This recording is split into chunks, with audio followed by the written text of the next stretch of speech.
So we're going to continue that discussion.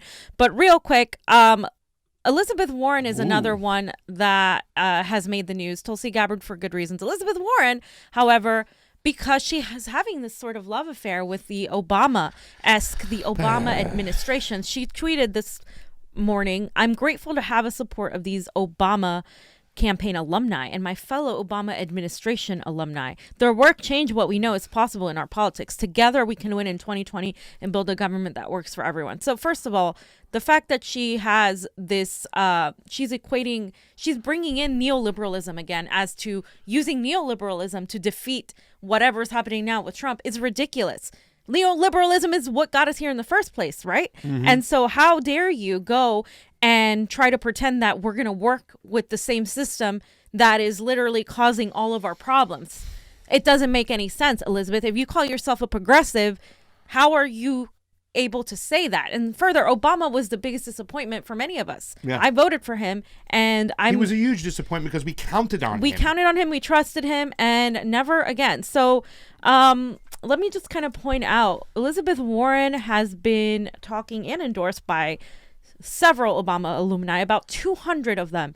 And they had a signature gathering effort led by former senior Obama aides Sarah El-Amin and John Carson. Here's Johnny. And El-Amin was the national director of Obama's 2012 re-election campaign, and Carson was a national field director for Obama's 2008 campaign prior to joining the administration, both serving as executive directors of Organizing for America, this Obama grassroots organizing effort. And so the list of endorsers shared with CNN includes Robert Ford, an ex-U.S. ambassador to Syria, and Sean Carroll, a former senior official at USAID.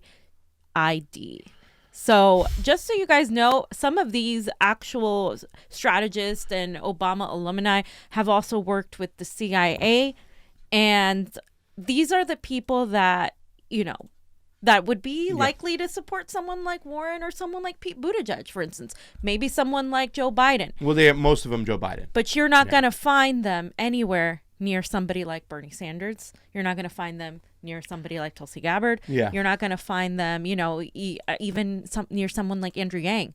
You're just not. And let's talk about this, because I have a question for you for this and stuff. Because you won't find these people close to these other people, but both Tulsi Gabbard, both Bernie Sanders, and 2015, 2016, and now too as well, they find themselves reluctant to attack Obama, and they stay a distance away. Well, that's the thing, is that mostly people think that Obama still was a great president. And I'd say the majority. People who are in our bubble definitely know that he wasn't.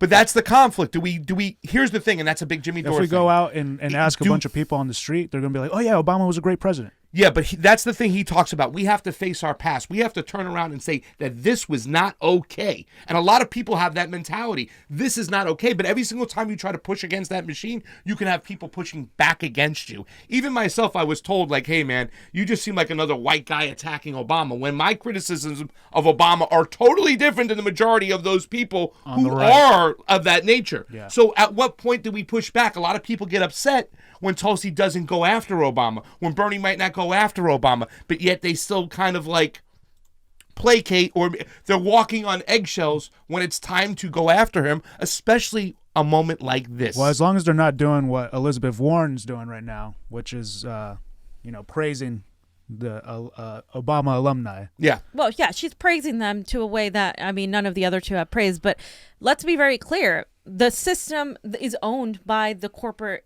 oligarchs, by capitalists, by neoliberals like Obama. Unfortunately, some of those neoliberals like Obama make their way into progressive campaigns. They're gonna, in one way or another, influence them, and we've seen that with, some of Bernie's advisors being from the sort of centrist think tanks like Center for American Progress. Yes. We've seen that sort of influence creep in, and unfortunately, that's because the system that's always been there to push campaigns has never actually had a progressive movement like that to bring people from the grassroots.